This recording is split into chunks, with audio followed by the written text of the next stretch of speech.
Binatang mayor, namigay ng relief goods at napansin ang magandang dalagang nasunugan. Pero nang nalaman niyang minamaltrato pala ito ng kasintahan, ay agad niya itong tinulungan. Kaso, maipaglaban niya kaya ito gayong may pagkamatapobre ang kanyang ina? Sunog! Sunog! Nagising si Gina sa sigaw ng kapitbahay nila. Doon niya lang napansin na nahahagip na pala ang bahay nila at pumapasok na ang usok. Mabilis niyang tinawag ang kanyang nobyo. Miguel! Tulong! Tulong, Miguel! Hindi na makahinga si Gina dahil sa usok na bumabalot sa buong bahay. Nakita niya si Miguel na tumakbo palabas at sumigaw. Bilisan mo na lang dyan! Bahala ka na rin maging abo! Sigaw nito sa babae.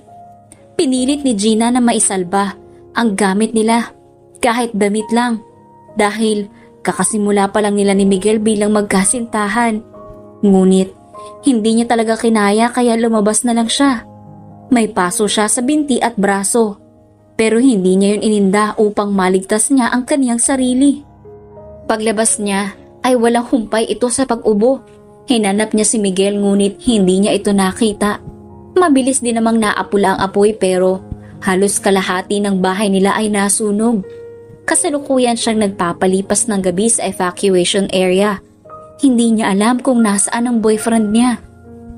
Mag-iisang taon pa lang sila na nagsasama matapos itana ni Miguel si Gina sa mga magulang nito. Halos si Gina lahat ang nagpundar ng ari-arian na mayroon sila ngayon sa pamamagitan ng pagdodoble kayod ng katawan nito, katulong sa umaga at call center sa gabi.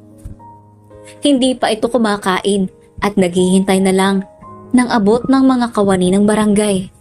Nakaupo itong natulog habang hinihintay ang nasabing nobyo. Napabalikwas ng bangon si Gina nang marinig niya ang kaguluhan sa court na tinulugan niya.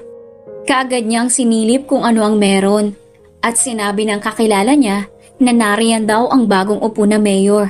Nako Gina, pumila ka na roon, nagbibigay ng tulong si Mayor Erin. Para may pangkain ka na kahit ikaw na lang. Hayaan mo na ang nobyo mong adik. Buliyaw ng matandang kapitbahay nito. Hindi nagdalawang isip na makipila si Gina upang makakuha ng tulong. Hinahanap pa rin ng mata niya si Miguel ngunit ang natagpuan niya ay si Mayor Erin. Natigilan ito nang magtama ang paningin ng dalawa. Seryoso siyang pinagmasdan ng mayor at napalunok naman si Gina ng sunod-sunod. Nang siya na ang bibigyan, ay laking gulat nito nang si Mayor ang mag-abot ng tulong sa kanya. Nasunugan ka rin ba? Tanong ni Mayor. Tumango naman si Gina at sumagot. Opo, halos kalahati o higit pa sa ari-arian namin nang nawala. Nang hihinayang nasagot ni Gina. Nagtataka ito dahil malaki ang inabot sa kaniyang pera kumpara sa mga nauna. Binigyan siya ni Mayor ng 10,000 at mga reliefs na pinapamigay sa lahat. Malaki ho ito. Maraming salamat Mayor Erin. Hindi ako nagkamali na ibinoto ka. Masayang sabi ni Gina. Ipagamot mo yan sa sarili mo. Yan bang mga pasamo ay dahil din sa sunog? Kuryosong tanong ng mayor. Mabilis na nagtango si Gina. Ngunit mababa sa mukha nito ang pagsisinungaling. Biglang napahinto si Gina nang makita si Miguel na nasa gilid. Pinagmamasdan ito habang humihipak ng sigarilyo. Maraming salamat ulit, Mayor. Mabilis na umalis si Gina, hawak-hawak ang mga binigay sa kanya. Pinuntahan niya kaagad ang kanyang nobyo. Bakit mo ko iniwan? Makasarili ka talaga, Miguel. Pamungad ni Gina sa nobyo. Magkano ang binigay sa'yo ng lalaki mo? Masamang tingin na tanong ni Miguel. Hindi ko lalaki yun, Miguel. Si Mayor Erin yun. Isa pa, sakto lang ang binigay niya para makabili tayo ng mga pangmateryalis natin. Sambit ni Gina. Mabilis na hinawakan ni Miguel sa braso si Gina, dahilan upang mapaaray ito sa sakit. Akin na. Galit nitong sabi. Para to sa bahay natin. Miguel, huwag ka namang mag-eskandalo rito. Umiiyak na sabi ni Gina. Ayaw mo ibigay ah. Umamba si Miguel, nasampalin si Gina. Napapikit na lang si Gina habang hinihintay ang palad ng nobyo sa kaniyang pisngi. Napadilat ito nang marinig na magsalita. Ang babae ay hindi sinasaktan. Pinagsisilbihan yan. Nanlilisik ang mga mata ni Mayor kay Miguel. Mayor, ako na hong bahala. Maraming salamat po. Agad na sumingit si Gina dahil ayaw niyang magkaroon pa ng gulo. At kung sakaling mapuno si Miguel, ay baka sa kulungan pa ang bagsak nito. Kung gusto mong magmahal, mahalin mo rin ang sarili mo. That bruises, wounds, and the tears in your eyes will show your suffering. Tinitigan ni Gina ng Mayor bago tuluyang umalis at malakas na binitawan si Miguel. Umalis si Miguel. Tangay-tangay ang nakuhang pera kay Gina. Napaupo na lang si Gina sa gilid habang dinadampot ang mga delata at nililinis ang nagkalat na bigas. Tumatangis. What happened? Gumawa ka na naman ng eksena kanina, Erin. I told you, kapag nalaman ito ng mami mo, mayayari ka na naman. You need to be kind at their front. Ani ng kaibigan ni Erin habang nasa sasakyan sila. Hindi ko lang kasi kinaya. Nung nakita ko pa lang ang babae sa pila, ay alam ko nang inaabuso ito eh. Hindi niya deserve yun. Sabi naman ni Erin, ikaw baka naman na love at first sight ka sa babaeng yun. Wag lang sana. Napatahimik si Erin dahil hindi niya rin mawari ang intensyon niya. Pero alam niya lang ay tinulungan niya ang babae dahil ayaw niyang may nakikita siyang ginaganon. Kahit sino, kahit saan. Pumasok sa convenience store si Erin at ang kaibigan nito.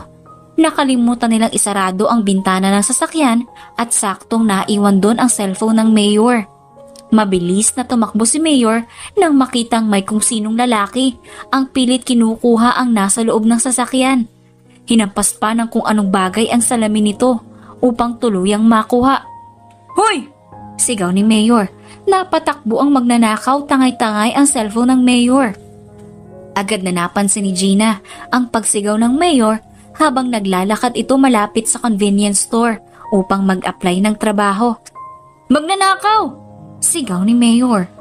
Saktong dumaan ang lalaking kumuha ng cellphone ni Mayor sa harap ni Gina, kaya't napatid niya ang lalaki. Naabutan naman ito kaagad ni Mayor. Nakuha ni Erin ang cellphone, ngunit nakatakbo ang magnanakaw. Maraming salamat. Hinihingal na sabi ni Erin. Ayos lang ho yun, Mayor. Marami talagang magnanakaw sa lugar na ito. Mag-iingat ho kayo. Ani Gina. O siya, mauna na po ako.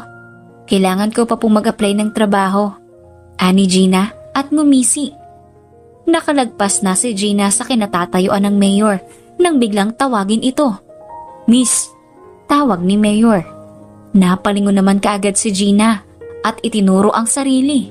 Tumango si Mayor at lumapit si Gina. Bakit po? Tanong ni Gina. Kumain ka na ba? Gusto ko lang magpasalamat sa'yo. Maraming files ang narito sa cellphone ko. At kundi dahil sa'yo, ay mawawala ang lahat. Sana payagan mo kung makabawi. Kain tayo? Pang-aalok ni Mayor kay Gina. Bahagyang napangisi si Gina at tumanggi. Hindi na ho. Hindi na ho kailangan. Maraming salamat din po sa binigay ninyong pera. Ani Gina. Sigurado kong hindi sa'yo napunta yun. O siya ito. Tanggapin mo. Huwag mo na ulit ipapakita sa nobyo mo. May inilagay na pera ang Mayor sa palad ni Gina. Mukhang hindi nga kita mapipilit na kumain. O siya, mauna na ako. Bilang pagtanaw ng utang na loob. Ito ang calling card ko. Tawagan mo lang ako kung kailangan mo ng tulong. Ani Erin. Umalis na ito at naiwan pa ring namamangha si Gina. Hindi makapaniwala sa kabaitan ni Erin. Tinanggap niya iyon dahil kailangan niya rin ng pera. Nang makauwi siya sa kanilang bahay, ay bumungad na naman sa kaniya ang galit na si Miguel. Pagbukas pa lang ng sirang pinto ni Gina, ay may lumipad na agad na matigas na bagay sa kanya. Hindi niya ito nailagan, kaya ganun na lang kasakit ang ulo niya. Saan ka na naman ba galing? Malandi ka talaga. Galit na sigaw ng lalaki. Ano ba, Miguel? Naghanap ako ng trabaho para maipaayos ang bahay. Kung hindi mo kasi winaldas ang pera na binigay ni Mayor sa walang katuturan, edi sana may haligi na ng bahay natin ngayon. Sigaw ni Gina. Mayor? Ang lalaki mo? Nanlilisik ang mga mata nito at mahigpit na hinawakan ang braso ni Gina. Sobrang ininda ni Gina ang pagdiin ng kuko ni Miguel sa kanyang braso. Nasasaktan ako, Miguel! Mangiyak-ngiyak na sabi ni Gina. Masasaktan ka talaga kapag hindi mo itinigil yung kalandian mo. Sigaw ni Miguel bago malakas na itinulak si Gina.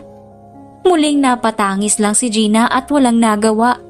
Ilang beses niya nang sinabi sa sarili niya na uubusin niya lang lahat ng pagmamahal na nararamdaman niya sa lalaki at iiwan niya na rin ito. Pero hanggang ngayon ay hindi pa rin siya nauuntog, natututo. Mabilis niyang pinunasan ang luha nang makitang may paparating. Walang dingding ang bahay nila ngayon kaya kitang-kita ang labas. Mayor? Bulong niya sa sarili nang makita si Erin na parabang may hinahanap.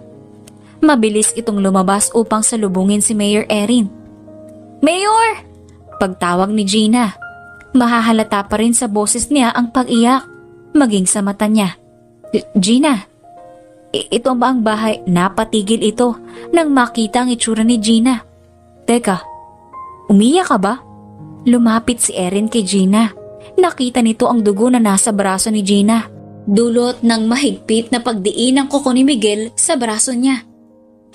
Ano hong ginagawa niyo rito? Bakas pa rin ang luha sa mata ni Gina. May sugat ka. Halika, dadalhin kita sa ospital. Mabilis na hinila ni Mayor si Gina papunta sa sasakyan. Mayor, wag na ho. Ayos lang ho ako. Ani Gina nang huminto ito katapat ng sasakyan ni Erin. He hurt you again? Seryosong tanong ni Erin. Nagtama ang mata nilang dalawa at mababakas ang pagkagalit sa mata ni Erin. Hindi naman po. Nasabit lang ako kaya nagkasugat ako. O siya, Mayor, mauna na ho ako. Magkakabit pa ako ng kortina na ibinigay ng kaibigan ko. Nakayukong sabi ni Gina. Tumalikod na ito at aakmang maglakad palayo nang bigla itong binuhat ni Mayor. Walang pasabi ay sinakay niya ito sa sasakyan at pinaupo. Umupo rin sa driver's seat si Mayor. Mayor, bakit? Kinakabahang tanong ni Gina. You never deserve that treatment, miss. Your skin is so rare. The diamonds. Don't let someone scratch it. Inaabuso ka na ng lalaking yun. Bakit hindi ka pa umalis? Seryosong tanong ni Erin habang nakadiretso ang tingin nito. Nakahawak sa manibela pero hindi niya ito pinapatakbo. Wala ho, Mayor. Sagot ni Gina habang pinagmamasdan ang agresibong panga ni Erin. Hindi kita pinipilit magsabi.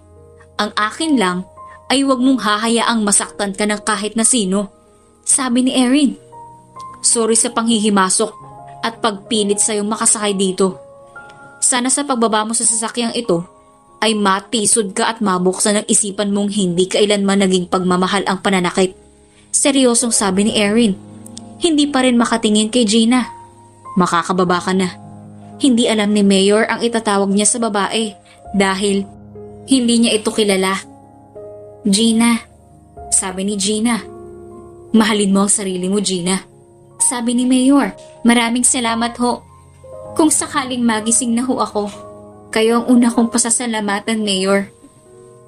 Erin, just call me Erin. Wala ako sa munisipyo. Sabi nito. Erin, sabi naman ni Gina. Kung sakaling umiiyak ka na naman, huwag mong kalimutang tawagan ang number na ibinigay ko sa'yo. Lagit lagi ako narito para sa'yo. Para sa mamamayan. Ani Erin. Magmula ng araw na yon ay pinilit niyang i-apply sa sarili niya lahat ng mga sinabi ni Mayor Erin. Malaking sampal sa kanya ito kung babaliwalain niya lang dahil hindi lang si Erin ang unang beses na nagsabi sa kanya nun. Saan ka na naman galing? Wala pang hapunan. Pagbati ni Miguel nang makauwi si Gina. Tama na to, Miguel. Itigil na natin. Nakayokong sabi ni Gina. Alam niyang mahirap sa kanya ang desisyon na ito. Dahil kahit papaano ay minahal niya rin ang lalaki at hindi niya alam kung saan siya pupulutin matapos ang desisyon na ito. Anong sinasabi mong babae ka? Mahigpit na hinawakan ni Miguel sa braso si Gina. May pinagmamalaki ka na ba? Akala mo ba kapag pinabayaan o iniwan kita ay may dadampot pa sa'yo? Galit na sigaw ni Miguel. Malakas niyang binitawan si Gina hanggang sa matumba ang babae. Walang nagawa si Gina kung hindi umiyak lang ng umiyak. Walang makakapagtiis sa katulad mong losyang. Itatak mo sa kokote mo yan. Diniin-diin ni Miguel ang daliri niya sa noo ng babae. Ayun na nga eh. Kaya itigil na natin to. Baka marami pang iba riyan na kayang magtiisin ang ugali mo. Kayang sabayan niyang bisyo mong pag-aadik. At kayang tiis-tiisin niyang pamimisikal mo. Kasi ako, Miguel, suko na ako. Hindi na kaya ng katawan ko. Mas gugustuhin ko pang maging palaboy. Tumira sa kung saan. At hindi kumain. Kaysa mamatay sa impyernong buhay na to. Ah, impyerno pala. Pwes, ako ang hari ng dyablo rito. Nagsimula na naman ang pamimisikal ni Miguel na para bang nawawala siya sa katinuan. Binugbog, pinagsisipa niya muli ang babae at walang kalaban-laban si Gina dahil sa laki ng katawan nito. Nang mapagod ang lalaki, iniwan niya si Gina na nakahandusay. Umiiyak. Puro dugo ang mukha at halos pikit na ang mata. Puro pasa, galos, at inilak niya ang pintuan. Hindi makagalaw si Gina. Hindi makasigaw. Paghigpi lang ang kaya niyang gawin sa mga oras na ito. Hindi niya na kaya. Dahil pakiramdam niya ay kahit ano oras pa ipipikit niya na ang tuluyan ng kanyang mga mata. Ngunit, nagpumilit itong makapunta sa telepono upang makahingi ng tulong. Inabot din ng ilang minuto ang paggapag niya papunta roon bago niya nakuha ang telepono. Agad niyang kinontak si Erin, ang mayor, upang makahingi ng tulong. Hello? This is Mayor Erin Buenaflor. What can I help you? Ani nang nasa kabilang linya. Hirap na hirap sa pagsasalita si Gina at tanging hikbi lang ang nalalabas sa kaniyang bibig. Tulungan mo ko. Nahihirapang sabi ni Gina. Agad namang nadetermine ni Mayor na si Gina ang nasa kabilang linya. Gina! Malakas na sigaw ni Erin. Huwag kang aalis. Papunta na ako. Ani Erin, bago ibaba ang tawag. Napadapa na lang si Gina dahil sa pagod, hirap at sakit. Gusto niyang sumuko pero hindi ito ang tamang pagkakataon. Puro pagdurusa pa lang ang nararanasan niya. Wala pang kasiyahan. Ilang minuto ang nakalipas at dumating na rin si Erin. Malakas itong kumatok ng pinto ngunit wala roon ng susi. Gina! Gina! Naririnig mo ba ako? Nag-aalalang tanong ni Mayor. Sirain ko tong pinto nyo. Ipapaayos ko na lang ulit. Ani Erin, pinapakinggan lang ito ni Gina dahil kahit gusto niyang tulungan ng lalaki, ay anong magagawa niya? Ilang beses kumalabog ang pinto na para bang hinahagis ni Mayor ang sarili niya upang matumba ang pinto. Ngunit kasabay ng pagkalas ng pinto ang tuluyang pagpikit ni Gina. Gina! Gina! Gumising ka! Tangis ni Mayor. Mabilis niyang minuhat ang babaeng walang malay at isinakay sa sasakyan. Kumapit ka, Gina. Kumapit ka. Malapit na tayo sa ospital. Nag-aalalang sabi ni Erin habang mabilis itong nagmamaneho. Biglang tumawag ang mami nito. Erin? Where are you? The officials have a meeting tomorrow. They want to see you. Narito ang gobernador at mayor ng karatig bayan natin. Naiinis na sabi ng mami ito sa kabilang linya. Sorry ma'am, I haven't go there. Just assist them. Thanks. Erin! Pinatayan na ni Erin ng tawag ang mami niya. Mabilis na humingi ito ng stretcher upang maipasok na sa loob si Gina. Naging madali lang ang paghahanap ng room at pag-aasikaso kay Gina dahil si Mayor mismo ang nagdala sa kanya rito. Dinagsari ng media dahil sa mga katanungang sino ang babaeng yun. Nasa private room si Gina ngayon at nalapatan na ng paunang lunas. Hindi niya lang talaga kinaya ang galos. Bugbog at maraming dugo ang nawala sa kanya. Mayor, mabuti naman at naidala niya siya kaagad dito. Bagsak na bagsak ang katawan niya. At malaki ang posibilidad na maapektuhan ang skull niya dahil sa lakas ng bagay na tumama rito. Ani doktor. By the way, kaano-ano niyo ho ang pasyente? Tanong ng doktor. Tiningnan niya si Gina na puro pasa ang mukha, namamaga at galos. Just a friend. Malapit na kaibigan. Maraming salamat, Doc. Ani Mayor. Hinawakan niya ang kamay ni Gina. Buong magdamag niyang hinintay na magising ang babae. Inutusan niya ang kaibigan na magdala ng pagkain at nakarating din ito kaagad. What are you doing, bro? Tanong kaagad ng kaibigan nito.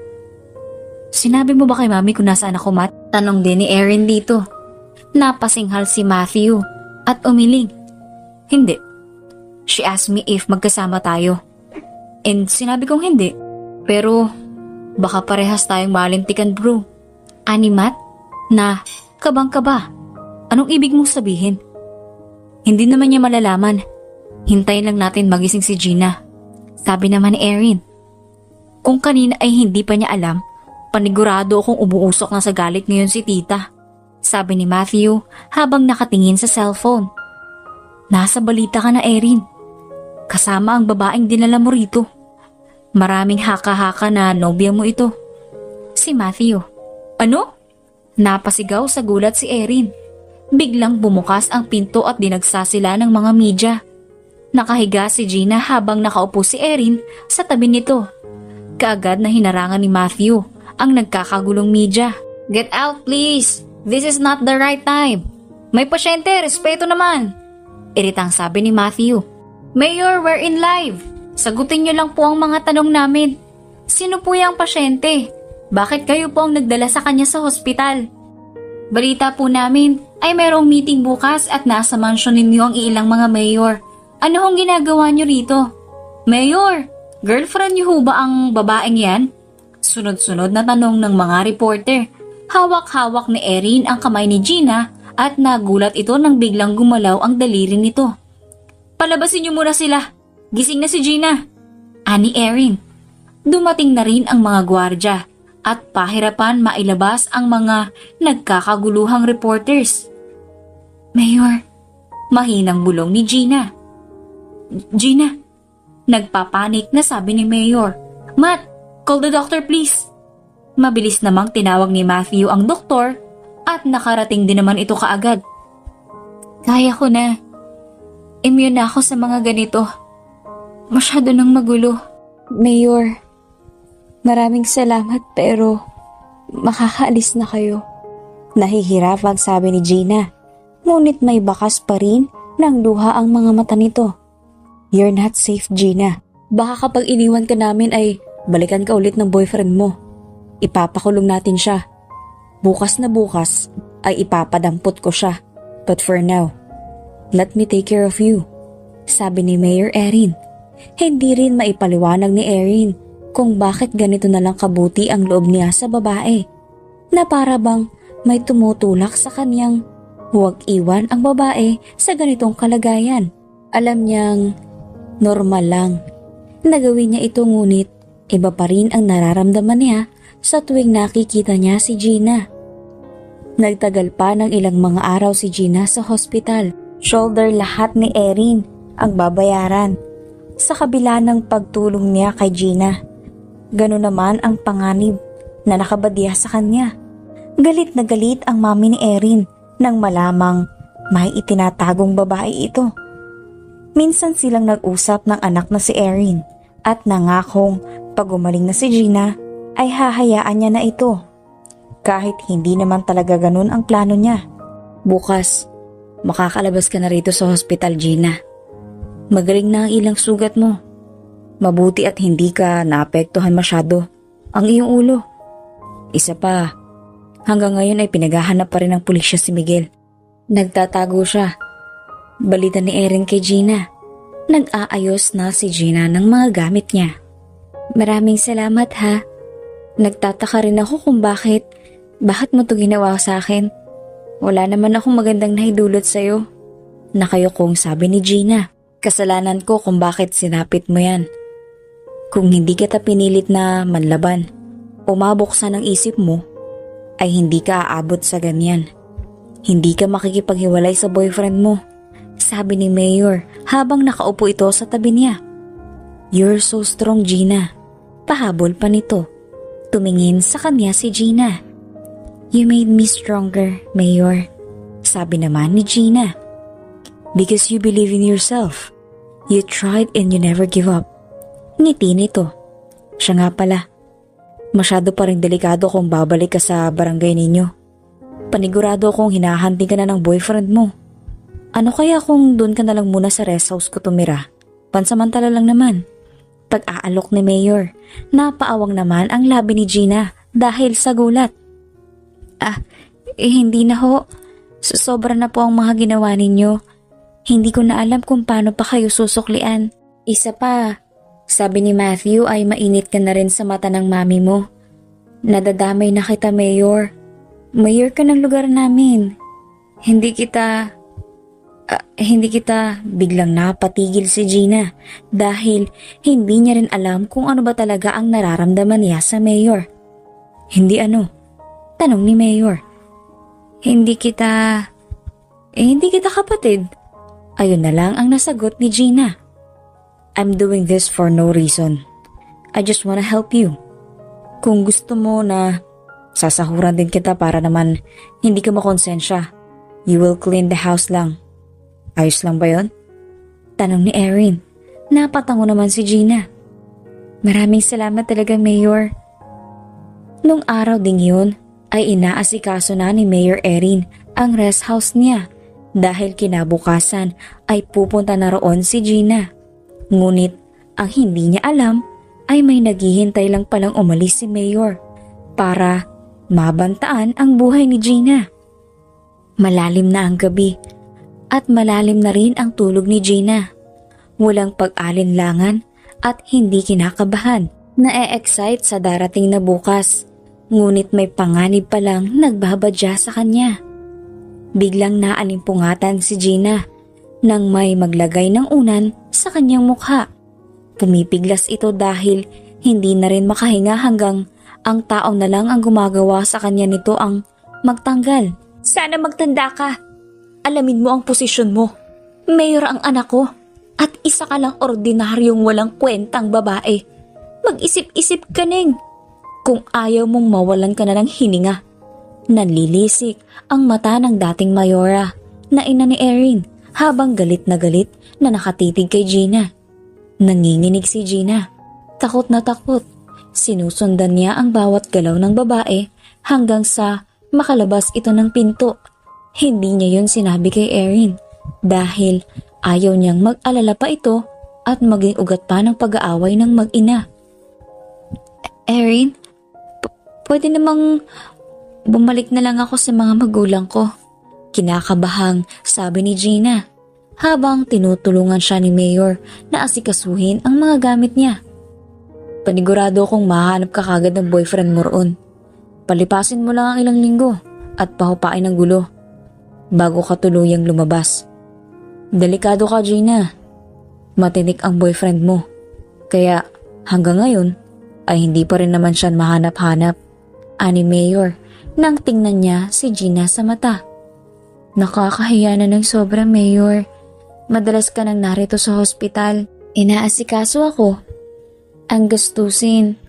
Paano na ang tungkulin mo sa mamamayan? Isa pa, may pamilya ka rin, Mayor. Hindi natin alam ang takbo ng isip nila. Baka mag-isip sila na kaya ganyan kakabait sa akin kasi muling napahinto si Gina. Masyado na siyang maraming nasasabi. Kasi baka isipin nilang girlfriend kita. Si Mayor ang dumugtong nito. Nanlaki ang mata ni Gina at napatitig kay Mayor. Mayor, bulong ni Gina. Kung ngayon na bumabagabag sa'yo, ay pwede naman. Hintayin mo lang na mahuli natin ang boyfriend mo at liligawan talaga kita. Seryoso itong tumingin kay Gina. Paano mo nasasabi yan? Hindi makapaniwalang tanong ni Gina. Kasi totoo, Gina. Totoo. Totoo na may nararamdaman na ako sa'yo. Totoo na mahal na kita. Oo, alam ko. Alam kong hindi tayo pwede. Dahil mayroon kang boyfriend, pero sino ako? Sino ako para tutulan ang pusong mahalin ka? Hindi ka mahirap mahalin, Gina. Sunod-sunod na sabi ni Mayor at hinawakan niya ito sa kamay. Bigyan mo lang ako ng pagkakataon.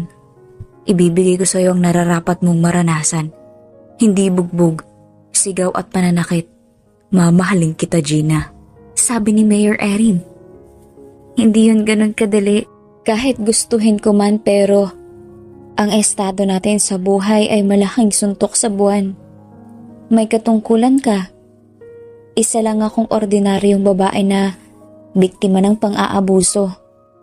Isa kang mayaman. At ako, kulang na lang, ay halikan ko na ang lupa sa kahirapan. Malaki ang hadlang natin. Kaya habang maaga pa, Erin, pigilan mo na yung puso mong mahalin ako. Dahil ako, susubukan ko ring itigil na ang nararamdaman ko sa'yo. Tumayo si Gina at nagtungo sa CR. Tiningnan niya ang sarili, ibang-iba, magmula nang iligtas siya ni Mayor. Tama lang ba ang ginawa ko? Paulit-ulit niyang tanong sa sarili. Para bang ang laki ng takot niya. Nang mahimasmasan ay muli siyang tumingin sa salamin. Magmula nang sumama ako kay Miguel, ay para na akong patay. Araw-araw na ang mga paa ko ay nasa ilalim ng hukay. Si Miguel na hindi naman talaga ako minahal. Bakit hindi ko magawang magsakripisyo rin kay Erin? Si Erin na tunay ang intensyon at nararamdaman sa akin. Naguguluhan na siya dahil hindi niya alam ang susunod na hakbang na gagawin niya. Nang makalabas siya sa CR, ay bigla siyang napahinto nang yakapin siya bigla ni Erin. Tumatangis sa balikat ng babae. Ito ang unang beses niyang makita at umiiyak ang matulungin ng Mayor. Pagbigyan mo na ako, Gina. Naway malaman ko ang lahat ng bumabagabag sa'yo. Kung sakaling iniisip mo ang bawat agwat sa estado ng ating buhay, handa akong talikuran ng lahat ng karangyaan at ang aking pwesto. Mahalin mo lang ako. Hikbi ng lalaki. Walang nagawa si Gina. Sa halip na magpaalipin sa takot, ay nagpaalipin sila sa pagmamahal. Nakatira si Gina sa rest house ni Erin. Hindi yun alam ng mami ni Erin dahil pasikretong pinundar ni Erin ang rest house na yon. Nung 23 years old pa lang siya. Gabi na lang din kung minsan makauwi si Erin sa rest house dahil sa dami ng appointment nito. Isang beses, abala sa paglilinis si Gina. Habang nagbe-bake ng paboritong pie ni Erin, ay may tumawag sa telepono. Nang sagutin niya ito, ay laking gulat niya nang marinig ang familiar na boses ng mami ni Erin. Hello? This is Erin's mother. Who's the owner of this number? I found it at the recent call at Matthew. At madalas na tinatawagan ito ni Erin. Bungad ng mami nito. Napahinto at kinabahan si Gina. Hindi niya alam kung ano ang sasabihin niya. Binalot na naman siya ng takot sa mga oras na to. Hello? Ani ulit ng mami ni Erin. Hello, Mayora? Kinakabahang sabi ni Gina. Ako po ang isa sa kawani ng barangay namin sa aming sityo. Nagsabi lang ho kami ng aming concern dito kaya napatawag kami kay Mayor. Pasensya na po. Si Gina, nanginginig pa rin at kinakabahan. Oh, okay. I think our mayor is good, right? Nalulutas niya naman ba ang mga concern niya dyan? Masungit pa rin ang boses ng babae. Opo. He's good. Good. So, I will delete your number to their phone. Ang mga relatives lang namin ang may karapatang tumawag sa aming personal number, okay ba? Tanong ng dating mayora bago tuluyang patayin ang cellphone. Napabuntong hininga si Gina at napahawak sa buhok. Aakma na sana siyang umupo dahil sa stress nang biglang maamoy niya na nasusunog na ang binake niya. Gusto niya pa sanang mag-bake ngunit huli na dahil naabutan na rin naman ni Mayor na sunog na ang pie.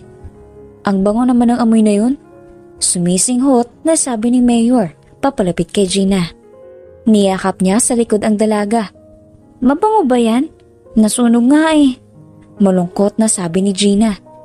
Tumawag pala ang mami mo. Pahabol pa nito nang harapin niya ang lalaki. Paano niya nalaman ang number na yan? Nagtatakang tanong ni Mayor habang kumakagat sa sunog na pie. Nakita ni Gina ang reaksyon ni Erin nang makakagat siya sa pie. Ay, sorry talaga. Mapait ba? Nag-aalalang tanong ni Gina. Masarap. Nagustuhan ko. Kumagat ulit si Erin. Tinarayan lang siya ni Gina dahil pakiramdam nito ay niloloko lang siya ng lalaki. Ayun na nga. Nalaman siguro ng mami mo dahil sa nasa recent calls daw ni Matthew ang number na ito. Paliwanag ni Gina. Sinabihan ko na ang lalaki na yun. Na pagtapos niyang tanungin ng mga kailangan mo ay burahin na ang number sa cellphone niya. Ano pala sabi mo kay mami? Wala. Kawani ako ng barangay. Hindi niya naman ata nahalata. Ayos lang. Muling tumalikod si Gina at inayos ang mga nasunog na pie. Niyakap siya ni Erin at binulungan. Pasensya ka na ha. Kung hindi ko masabi sa kanila ang tungkol sa atin. Hindi naman sa natatakot akong tanggalan ni na mami ng pwesto at yaman. Ang kinakatakot ko ay bumaba ako sa pwesto ko nang hindi man lang naaayos ang gulo sa ating lugar. Hayaan mo, malapit-lapit na. Kapag nahuli na si Miguel, ay isa sa publiko na natin na kung anong meron tayo. Ani Erin, nagpatuloy sa buhay ang dalawa. Ngunit katulad ng palagi ang ginagawa nila, ay pumipirme lang sa bahay si Gina at ang tanging nagsusuplay ng pangangailangan niya ay si Matthew. Masyado pa rin silang maingat kahit ilang buwan na silang magkasintahan ni Mayor. Hindi rin akalain ni Gina na darating na ang kinakakatakutan niya. Hindi niya inaasahang matatapos na ang maliligayang araw niya sa piling ni Erin. May tumawag sa telepono. Sinagot niya ito at hinintay na magsalita muna bago niya kausapin ang nasa kabilang linya. Naninigurado ka ba, mahal? Malademonyong boses ang tunay niyang narinig. Napahinto ito at nagmistulang blue ang mata niya na dumikit na lang sa isang pader. Nakatulala siya at pinapaniwala ang sarili na hindi totoo ang narinig niya. Miguel? Nanginginig na bulong ni Gina. Oo, ako nga. Hindi mo ba ako na-miss? Buhay ka pa pala. Tama sila. Ang masamang damo ay matagal na mamatay. Nasaan ka na? Nasa mayor mo. Naging babae ka na rin ba niya? Nakakalungkot naman. At hindi mo na ako binalikan. Hindi ka naman ganyan dati ah. Kahit ilang beses kong basagin ang mukha mo, ay bumabalik ka pa rin sa akin. Anong nangyari? Parang nawawala sa katinoan ang boses ni Miguel. Namayani na naman ang takot kay Gina. Pwede ba? Pwede ba tumigil ka na? Tigilan mo na ako. Hayaan mo na ako na gawin ang mga gusto ko. Gusto ko namang sumaya, Miguel. Hayaan mo na ako. Magbagong buhay ka na. Mahalin mo naman ang sarili mo. Masaya na ako. Sabi ni Gina. Sa kabila ng katapangan ng boses niya, ay umaagos roon ang kaniyang luha. Ano ko, tanga? Hindi ako papayag na maging masaya kayo ng pakialamerong mayor na yun. Ganyan ka na ba kadesperadang umangat sa buhay? Kaya kahit upuan ay sasabitan? Natatawang sabi ni Miguel. Mahal ko siya. Tunay ang nararamdaman ko sa kanya. Hindi ko siya ginagamit o ano. Hindi siya katulad mo, Miguel. Malaki ang pagkakaiba ninyo. Lalaki siya, Miguel. Hindi lalaki lang. Kaya niyang magpakalalaki. Tumutunog na ang ngipin ni Gina dahil sa galit.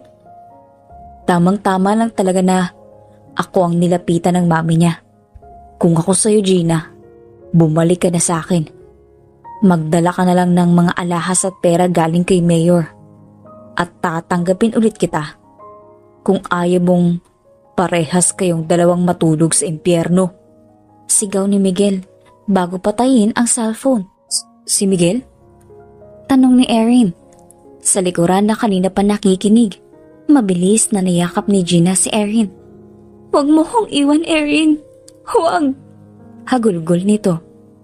Magmula nun ay malaki na ang naging takot nila. Masyadong magaling magtago na parang daga si Miguel. Ngunit paniguradong may ugnayan na ito sa mami ni Erin. Ma'am, ano pong napabalitaan kung nakikipag-ugnayan kayo sa most wanted sa ating lugar? Halos magwala si Erin nang maabutan ang kamiyang mami na nasa bahay. Esperanza? Gulat na tanong ng daddy nito. Stop making a scene, Erin. Ikaw tong dapat magpaliwanag. Bakit ka nagpapatuloy ng babaeng hindi mo kaano-ano sa rest house mo? Tumaas na ang boses ng mami nito. She's my girlfriend, Mom. Nagpipigil na sigaw ni Erin. Gusto na niyang sumigaw para ipagtanggol ang kaniyang girlfriend. But he still have respect. My girlfriend ka, Erinwell? Ang daddy niya. Isa pa po. That's my rest house. That's my own property. Nalilisik ang mga mata nito. I know. Ang tinatawag mong girlfriend ay girlfriend ng kinakamuhian mong worst wanted. Hindi ba? Seryosong tingin ng mami nito sa kanya. Tumutunog na ang mga ngipin ni Erin dahil sa galit. Alam mo kung anong pinasok mo? Malaki itong kahihiyan kung sakaling isa sa publiko mo ang pinagagawa mong mayor ka. Mayor ka, Erin! At nag-iisang anak ka namin. Dala mo na ang apelidong ilang dekada ko naming pinoprotektahan. May diin ang bawat salita na lumalabas sa bunganga ng kanyang ina. Just let me. Tatapusin ko lang ang term ko at ako na mismo ang lalayo. Baba at kakalimot sa apelyidong nilinis ninyo. Just let me. Huminahon ang boses ni Erin. Huwag niyo lang sanang tutulan ang pagmamahala namin ni Gina. Na matagal ko na rin pinaghirapan, ipadama sa kanya upang matanggap niya. She's so scared at naiintindihan ko kung saan nanggagaling ang takot niya. Please, Mom, don't be so unfair. Dugtong pa nito. You don't know what might happen, son. Mayaman ka. Tanyag ang pangalan mo. Tapos, ibababa mo ang sarili mo para sa babaeng walang napatunayan? Paboritong gawing punching bag ng boyfriend niya yun. Noon, mag-isip-isip ka. Layuan mo ang babaeng yan habang nasa katinoan pa ako. Hindi mo alam ang mga kaya kong gawin, Erinwell?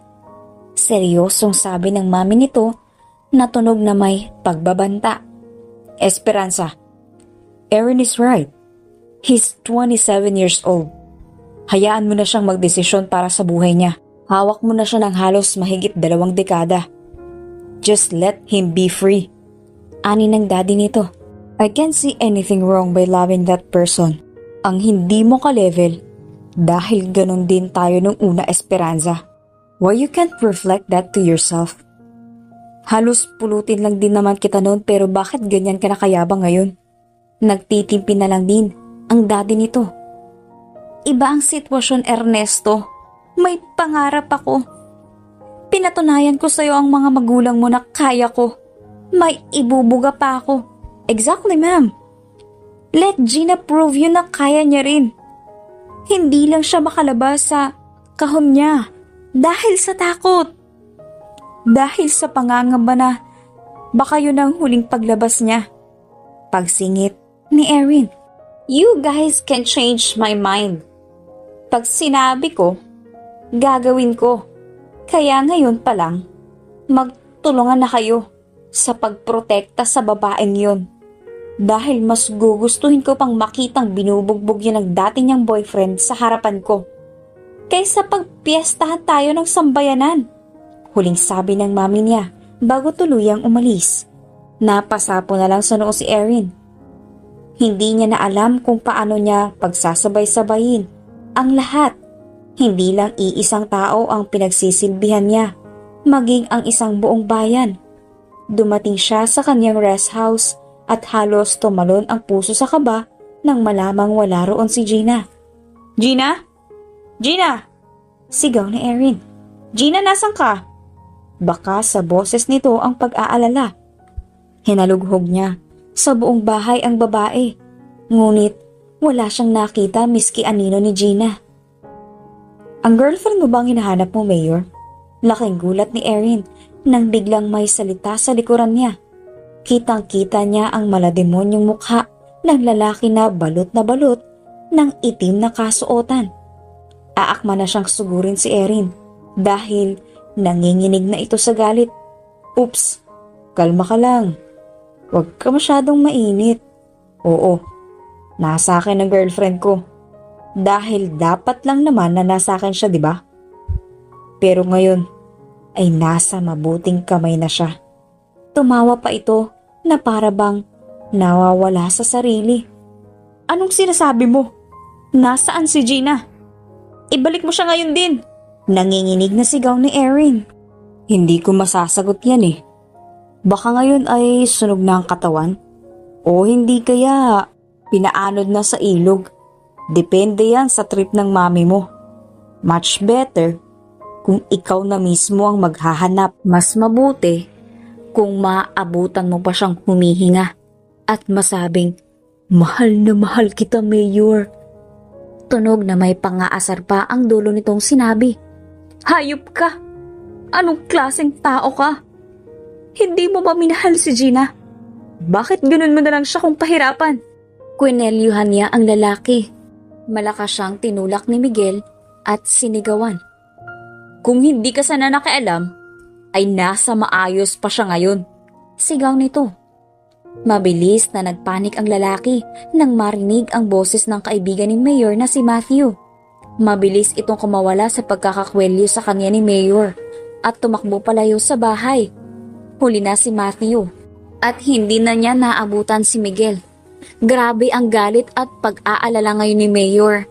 Hindi niya akalaing mapupunta sa ganon ang ibig nilang pagmamahalan. Ngunit nasa isip ni Mayor ay siya rin naman ang naglagay kay Gina sa kapahamakan. Kaya ganon na lang din kung sisihin niya ang kanyang sarili. Mabilis itong pumunta sa bahay. Galit na galit at walang pakialam sa lahat ng masasagi. Mami! Mami! Nagwawalang sigaw ni Erin habang hinahanap ang kanyang ina. Ngunit ang ama nito ang sumalubong sa kanya. Nagtataka ito. Wala ang mami mo. Gapon pa ito umuwi. Bakit anak? Seryosong tanong ng daddy nito. She's hiding, Gina. At ang mas malala, ay baka pinapatay niya na ito. Help me, Dad, please. Hindi ko kayang mawala si Gina. Hindi ko kaya. Mangiyak-ngiyak na sabi ni Erin. Seriously? Magagawa yan ng mami mo? Gulat na tanong ng daddy nito. I don't know. What I'm going to do? Hindi ko alam kung nasaan siya ngayon. Hindi niya sinasagot ang tawag ko. Sabi ng daddy nito na halos hindi na rin mapakali. Hindi tumigil kakahanap si Erin. Nag-hire ito ng mga authorities upang suyurin ang buong lugar, mapa buong bansa, upang matrace lang kung nasaan ang mami nito. Ginusto mo yan, hindi ba? Kung hindi ka naging ambisyosa, ay hindi ka aabot sa ganyan. Masarap ba? Sa bagay, sanay ka na sa mga suntok, bugbog, at latay na dinudulot sa'yo ng adik mong boyfriend. Binalaan na kita ng ilang beses, at hindi ka pa rin nakinig. Kung hindi madala sa santong dasalan, idaan natin sa santong paspasan. Ani ng mami ni Erin, sabay hataw ng latigo kay Gina, na ikinadaing naman ito sa sakit. Kahit patayin niyo pa ako, pahirapan, o kung ano mang gawin ninyo, ang pagmamahal ko sa anak ninyo ay hanggang kamatayan. Hindi na ako natatakot. Hindi na ako takot sa posibleng mangyari. Dahil noon pa lang ay patay na ako. Humahagulgol na sigaw ni Gina. Napatili ulit ito sa sakit nang muli siyang hampasin ng latigo sa likod. Mas maganda siguro kung ulo mo na lang ang ireregalo ko sa anak ko sa pamilya mo. Teka, may pamilya ka ba? Natatawang tanong ng babae habang pinagmamasdan ang dugoang itsura ng babae. Kahit nasa bingit na ng kamatayan si Gina, ay ang isip niya pa rin ay na kay Erin. Hindi niya alam kung ano na ang posibleng ginagawa ng lalaki. Binabantaan na rin ba siya ni Miguel? O nakakatulog pa kaya ito kakaisip sa akin? Grabe na ba ang pag-aalala ng lalaki? Ilang araw na puro iyak lang ang nagawa ni Gina. Gustuhin niya mang sumigaw pero parang may nakabara sa lalamunan niya. Gustuhin niya mang pumiglas upang makatakas. Pero wala na siyang lakas dahil kung gaano na siya katagal na nakagapos doon, ay gano'n na rin katagal na hindi siya kumakain o umiinuman lang ng tubig. Ilang beses ay nagisingan niya na nakaupo sa tabi niya si Miguel. Pinagmamasdan lamang siya at may kung anong iniisip. Napansin niya na may gumilid na luha sa lalaki. Mabilis naman itong pinunasan ni Miguel at nang makitang gising si Gina, ay agad itong sinamaan ng tingin. Kumain ka na. Mukha ka ng patpatin, sabi ng lalaki sa kanya habang sinusubuan ito. Miguel, alam kong mabuti kang tao. May puso ka. At alam kong minamahal mo rin ako. Nahihirapang sabi ni Gina. Anong sinasabi mo? Tanong ni Miguel. Nung itinakas mo ko sa mga magulang ko, ay kusa akong sumama. Nung binalak nila akong bawiin, ay pinili kita. Kasi alam kong mahal mo ako. Alam kong pag nasa tabi kita noong mga panahong yun, ay ligtas ako. Nagtuloy-tuloy na ang luha na umaago sa mata ng dalaga. Nakatulala lang sa kanya si Miguel at mababakas na rin ang kalungkutan sa mga mata nito. Aaminin ko man o hindi, totoo ang mga sinabi mo sa akin noon na mahal mo ako. Na mahal mo ako. Kaya kahit na binubugbog mo ako, binabato ng kahit ano, pinagsasalitaan ng hindi maganda at pinapahiya sa maraming tao ay hindi ako nagalit sa'yo. Kasi naniniwala ako na mahal mo ko, na magbabago ka para sa akin. Kasi kung ako ang tatanungin, Miguel, minahal kita. Minahal kita ng buong buo na umabot pa sa puntong pinili kita kaysa sa pamilya ko. Tinalikuran ko ang masaganang buhay ko sa pudar ng magulang ko. Para sa'yo. Ayaw nila sa'yo pero ginusto kita. Kasi mahal kita noon. Miguel, minahal kita. Hindi makahinga, kakaiyak ni Gina. Minahal mo ko. Wala na bang pagmamahal na yan ngayon, Gina? Bumibiak na rin ang boses ni Miguel. Ito ang unang beses na makikitang maging malambot ang lalaki sa harap niya.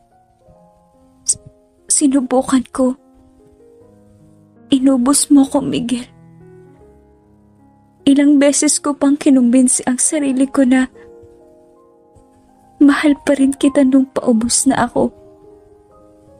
Ilang beses kong niloko ang sarili ko na normal lang ang pag-aabuso mo sa akin. Pero tao rin ako. Nauubos. Dahil ba kay Mayor? Sigaw nito. Kalmadong sumagot at umiling si Gina. Hindi. huli nang mapamahal ako kay Erin. Trinato niya ako bilang isang maswerteng babae sa mundo. Ipinaranas niya sa akin ang matulog sa malambot na kama. Hindi niya hinayaang may dumapo na lamok sa akin. Hindi niya hinayaang magkagalos ako. Ipinaramdam niya sa akin na kamahal-mahal ako. Lahat ng pangbababoy, pang-aabuso at pananakit mo sa akin ay hindi niya kailanman ginawa sa akin. Minahal niya ako, Miguel. Minahal niya ako ng higit pa sa pagmamahal na hinihiling ko sa'yo. Walang kasalanan si Erin. Hindi kita ipinagpalit. Dahil nung wala pa lamang siya ay sinukuan na kita. Hinintay ko lang na magbago ka. Para kapag iniwan kita ay makahanap ka muli. Pero napagod na akong maghintay. Minahal kita. Pero hindi kita kayang mahalin katulad ng pagmamahal na ibinibigay ko kay Erin. Tama na, Gina. Sinasaktan mo lang ako. Sigaw ni Miguel. Tumalikod ito upang hindi makita ni Gina kung gaano siya kahina at katalunan ngayon. Kung tatanungin ba kita ngayon, ay masasagot mo, mahal mo ba ako, Miguel? Minahal mo ba talaga ako? May bahid pa rin ng luha ang mga mata ni Gina. Oo, Gina. Mahal na mahal kita. Ayokong makita kang hawak ng iba. Mabilis na tumakbo si Miguel at lumuhod sa harapan ni Gina. Hinawakan nito ang mga kamay ng dalaga. Kung minahal mo talaga ako, kung mahal mo talaga ako, hahayaan mo kong maging masaya. Hahayaan mo kong maging malaya.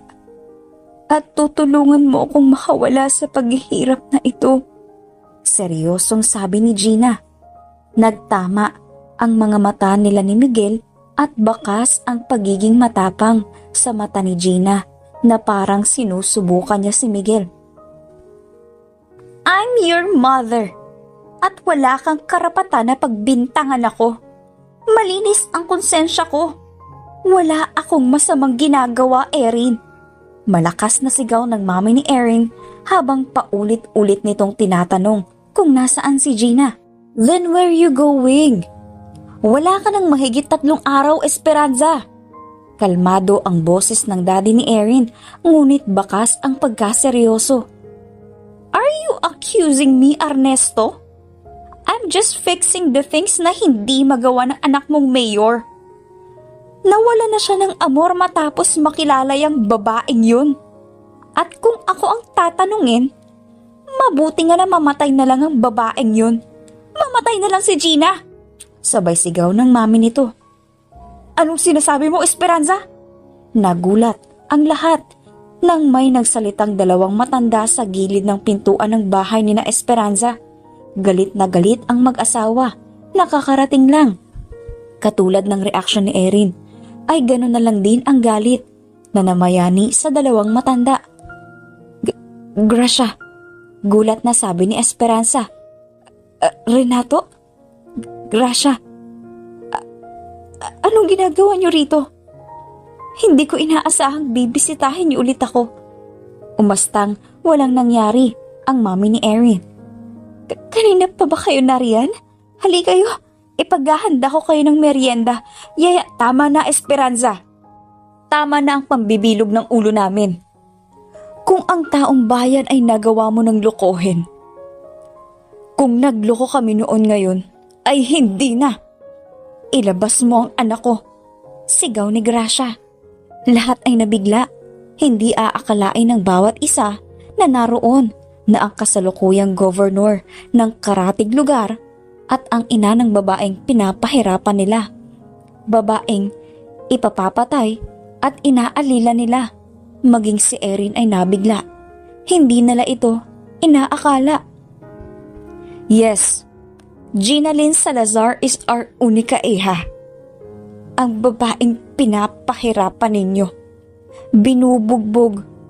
Ang babaeng nanggaling sa mapang-abusong lalaki. At ang babae na hinihiling mong mamatay na. Diin na sabi ni Gracia. Iba ko makalaban, Esperanza. Pinili ko lang ang katahimikan nun ng lugar ko. Kaya hindi na ako nakipag-away pa sa'yo. Pero kung ang anak ko na ang gaganyanin mo, ay kaya kong bumaba sa pwesto at makulong mapatay ka lang. Galit na sabi ng babae. Mahigpit na ang paghawak sa kaniyang kamay ng asawa nito. Hindi ninyo alam ang nangyayari. Hindi ko alam na anak mo pala si Gina Gracia. Bakas na ang takot sa mukha ni Esperanza. Tama na, Mami. Wala kang katulad. Wala nang katulad yung kasamaan nyo.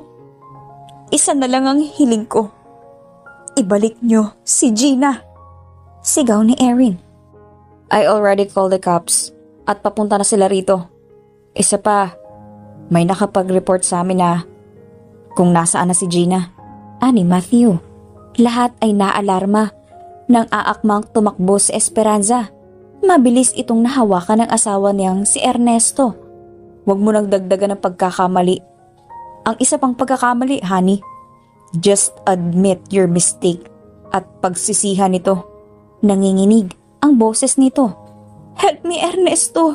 Huwag mo kong hayaang makulong. Tulungan mo ko. Ayoko sa kulungan. Ayoko ron. Nagpapanik na sabi ni Esperanza. Huli na, Esperanza. The damage has been done. You need to pay the consequences. Malungkot na sabi ng asawa nito. I love you, Esperanza. At kaya kitang ipagtanggol sa lahat. Kaya kung isakripisyo ang sarili ko para sa'yo. Pero hindi ko kayang konsintihin ang pagkakamaling ginawa mo. Hindi ito magawang tignan ng ama ni Erin. Napansin na lang ng lahat na may gumilid na luha sa mata ng lalaki, gayon din sa mata ni Erin. Dumating na ang mga pulis at mabilis na pinusasan si Esperanza. Nang pupumiglas pa ito at nagmamakaawa sa lahat na patawarin siya. You're Mayor Erin, right? Tanong ng ina ni Gina. Tumango lang si Erin. Thank you for saving my daughter. Sabi naman ng ama ni Gina. Hindi ko lubos akalaing mauuwi sa ganito ang lahat. Matapang at hindi nagpapatinag si Gina. Hindi siya madaling sumuko. At mayroong isang salita. Lahat ay kaya niyang gawin basta sinabi niya. Meron siyang prinsipyo at dignidad. Kwento ng ina ni Gina. Mali ako. Mali namin ang daddy niya na hinayaan namin siya. Na magalit sa kanya at itakwil kahit na ang nais lang namin ay matauhan siya. Kilala bilang wanted ang lalaking kinakasama niya noon. At hindi namin kailanman matiis na makita na nasa lalaking yun ang anak namin. Itinakas ng lalaki si Gina sa amin. Inilayo, dinala sa probinsya nila. Binawi namin kaagad ngunit hindi sumama si Gina. Lubha ng nalaso ng utak ni Gina. Nabulag na siya ng pagmamahal. Umiiyak na ang mami ni Gina habang nagkukwento. Buong akala namin ay nasa mabuti siya. Ilang taong naputol ang komunikasyon namin. Nagpakalayo-layo muli sila at wala na kaming balita kung saan siya napadpad. Hanggang sa may nakapagsabi sa amin tungkol sa lalaking wanted. Nakita namin ang mukha ni Miguel na kinakasama ni Gina. Nalaman naming binubugbog niya pala ang anak namin. Pumiyok ang ina nito sa pag-iyak. Binubugbog niya ang anak namin na kahit kailan ay hindi namin nabuhatan ng kamay. Halos hindi na makahinga ang ina nito. I was so mad that time. I called my authorities. Ipinahanap ko kaagad ang lalaking ngunit masyadong mahirap hulihin ang lalaking yun. Hanggang sa makilala namin si Matthew. I was so curious kung bakit gano'n na lang din ang kagustuhan niya. Ninyo, na mahuli ang lalaking yun.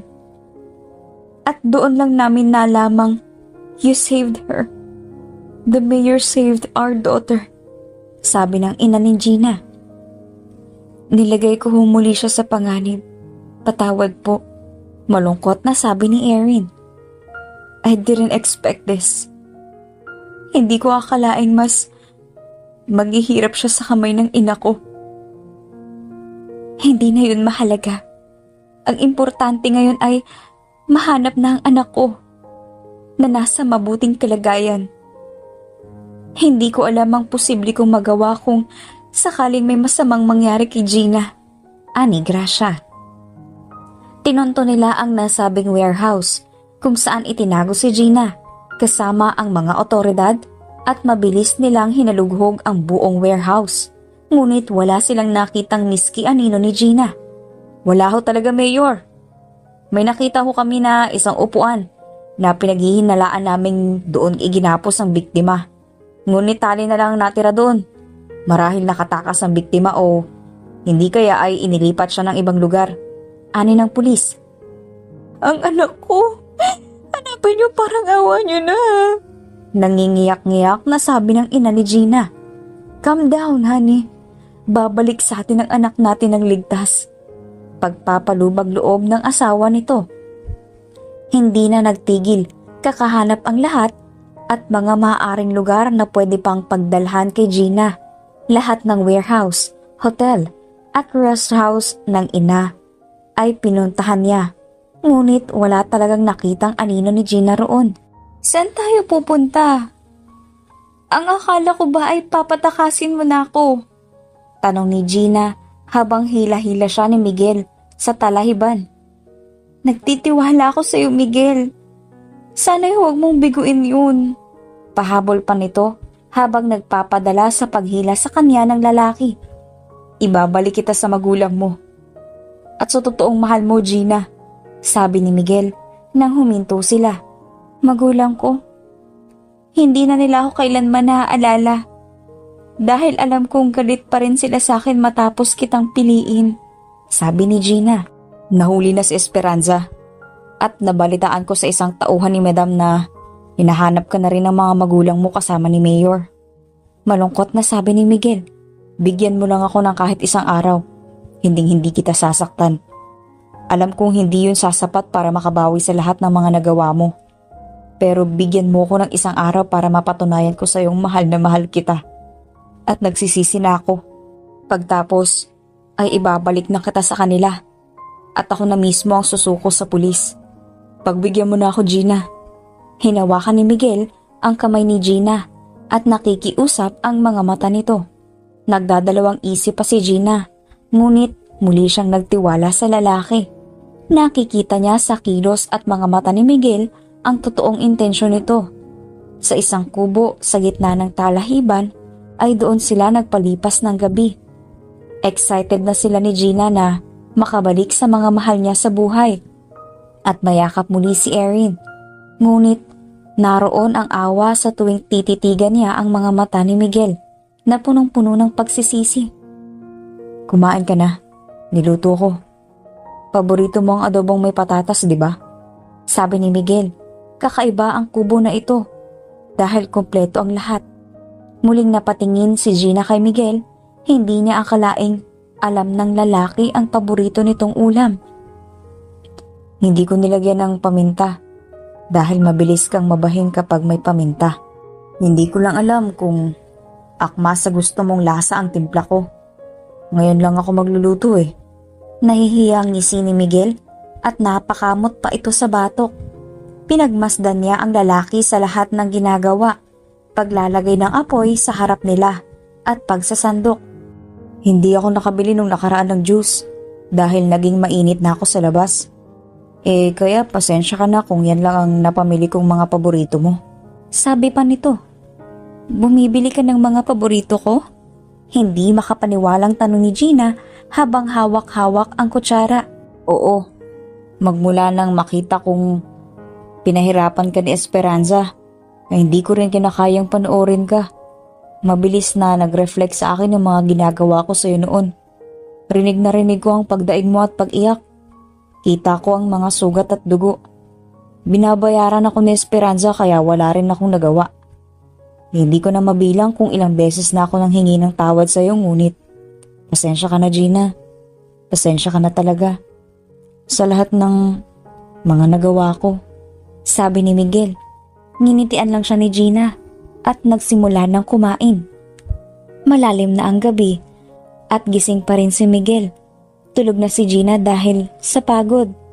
Tumatangi si Miguel habang sinusuyod ang bawat parte ng katawan ni Gina na punong-puno ng sugat, pasa, latay at dugo. Ganon din ang mukha nito. Patawarin mo ko, Gina. Hagulgol ni Miguel. Mahal na mahal kita. Pero hindi ko lubos na akalaing nagawa ko sa iyon. Hindi kita kayang tignan sa ganitong sitwasyon. Kumuha ng pluma at papel si Miguel at nagsimula ng magsulat. Bawat pangungusap na isinulat niya ay tinitingnan niya. Ang natutulog at kaawa-awang lagay ni Gina. May liwanag na nang magising si Gina. Agad na hinanap ng mata niya si Miguel. Ngunit ang natagpuan niya lang ay ang mga almusal na nakapatong sa lamesita. May kapeng Amerikano roon na paborito ni Gina at 2 piraso ng sandwich. Agad niya rin namang nakita ang nakatuping puting papel doon na may laman ng huling liham ni Miguel. Mahal kong Gina, patawarin mo ko sa lahat ng aking nagawa. Sa pagpapahirap ko sa iyo at pagsira ng buhay mo. Hindi ko akalaing ganon kalaki ang naging epekto ng bawal na gamot sa akin. Hindi na ako maasang mapatawad mo. Ngunit, totoo ang pagsisisi na ginagawa ko. Siguro sa mga oras na ito ay nagtataka ka kung nasaan ako. At baka nasa kulungan na rin ako kung nabasa mo na ito. Ipinaghanda kita ng paborito mong almusal.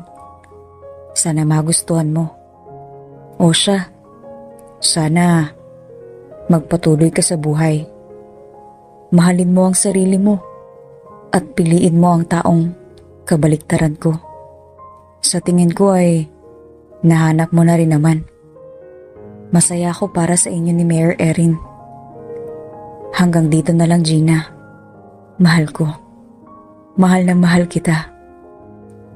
At kung ano man ang magiging hatol sa akin, ay tatanggapin ko. Paalam. Gina Lynn Salazar. Mahal ko. Nagmamahal, Miguel. Halos mapunit na ang papel dahil sa luha ni Gina. Ngayon niya lang napagtanto na minahal din siya ng lalaki. Kinain niya ang 2 tinapay at inubos ang kape habang tumatangis. Maya-maya ay natanaw niya ang hinihintay niya. Nauna siyang lumabas sa pinto. Kaharap ng kubo. Sinalubong niya ang mga pulis. At mas lalo itong napahagulgol nang makita ang mga magulang niya at si Mayor. Mabilis siyang niyakap ng mga magulang niya habang tumatangis. Patawarin mo kami, Gina. Patawarin mo kami, anak. Humahagulgol ang ina nito. Don't leave us again, baby. Patawarin mo kami ng mami mo. Sabi naman ng daddy nito. Matagal ko na ho kayong napatawad, Mom. Dad, patawarin niyo rin ako sa pagiging mapusok, pagre-rebelde, at pasakit na anak. Patawarin niyo ako. Humahagulgol din si Gina. Hindi na malaya ni Erin na basang-basa na rin ang mukha niya ng luha habang pinagmamasdan si Gina kasama ang mga magulang nito. Mas lalo itong nanghina nang makita ang kalagayan ni Gina. Mabilis na tumakbo si Erin kay Gina at mahigpit itong niyapos. Gina, hagulgol ni Mayor. Miss na kita, Mayor ko. Tumatangis na sabi ni Gina. Pinag-alala ba kita ng sobra? Natatawa pa nitong tanong pero biyak na ang boses nito. Hindi kita kayang makita sa ganyang kalagayan. Gusto kong akuin lahat ng sakit na dinadala mo. Sana mailipat mo sa akin ang sakit at mga sugat na nasa katawan mo. Yakap-yakap pa rin siya ni Erin. Nung nakita kitang papalapit sa akin, ay magaling na ako. Nung nayakap kita ay ayos na ako. Ngayong nakalaya na ako at makakasama ko na kayo ng pamilya ko, ay ako na ang pinakamasayang tao sa mundo. Hinding-hindi na ako lalayo kailanman, Erin. Habang buhay na akong sa tabi mo, Mayor ko. Sabi ni Gina. Bumalik sa normal na buhay ang bawat isa. 1 taon na rin ang nakalipas magmula nang mangyari ang hindi malilimutang araw sa buhay ng bawat isa. Nakakulong na ang mami ni Erin, gayon din si Miguel. Masaya na si Miguel sa kung nasaan siya ngayon. Bumalik sila sa kulungan upang ipaalam sa mami ni Erin na sila ay ikakasal na. Kahit na si Esperanza pa, ang pinakamasamang tao sa mundo, ay hindi nila ipinagkait dito na malaman na magkakaapo na siya at ikakasal na si Erin at Gina. Erin, anak ko. Malaki ang pinayat ni Esperanza. Hindi katulad noon na nababalot ng mga alahas, kolorete at makinis ang mukha. Ay laglag na ang balat nito at wala nang ipinagkaiba sa ordinaryong tao. Binalikan mo ko. Miss na kita. Kayo ng daddy mo. Mahinang sabi ni Esperanza habang tumatangis. Alam ko na grabe ang pagkamuhi ninyo sa akin ngayon. Ngunit, hayaan mo kong hagkan kita. Hagkan kayo ni Gina. Matagal ko nang pinagsisihan ng lahat. At hindi na ako pinapatawad ng konsensya ko. Sabi ni Gina. Hindi nagdalawang isip ang dalawa. Niyakap nila si Esperanza. At gano'n na lang kagrabe ang luhang lumabas sa mata ni Esperanza. Ikakasal na kami, Mami. Magkakaapo ka na. Naway, kung sakaling makalaya ka na ay tanggapin mo ang apo mo. Matanggap mo si Gina. Ani Erin. Ako ang nahihiya, anak ko. Gabi-gabi akong nananalangin na sana mapatawad niya na ako. Kayong dalawa. Ayos lang sa akin mabulok sa kulungan. Hindi tayo magkita araw-araw. Basta mapatawad niyo lang ako. Sabi ni Gina. Kung ang Diyos ay nagpapatawad, sino ako para hindi kayo patawarin? Huwag niyo nang masyadong isipin ang nakaraan, Ma. Pinapatawad ko na kayo. Kayong lahat. Muli niyang hinagkan ang ina ni Erin. Gayon din ay pumunta sila kay Miguel. Malaki ang gumuhit ng ngiti sa labi ni Miguel nang makita si Gina. Walang mapaglagyan ang saya nito. Gina, ikaw na ba yan? Mukha kang dalaga. Ganyan ang itsura mo nung una kitang nakilala. Napakaganda mo na. Tama sila. Kapag nasa tamang tao ka ay walang kapantay ang ganda mo. Sabi ni Miguel. Bulero ka pa rin. Kamusta ka na? Tanong ni Gina. Hindi ko pa ganon katanggap ang sarili ko. Mahirap eh. Malaki ang naging kasalanan ko sa inyo. At higit na sayo. Hindi ko pa rin magawang tignan ang sarili ko bilang isang tao. Ngunit, masaya na ako dahil natututo ka ng ngumiti ng tunay. Masaya ka na. Masaya na ako. Salamat, pre. Salamat. Tumingin ito kay Erin. Patawarin mo ako ah.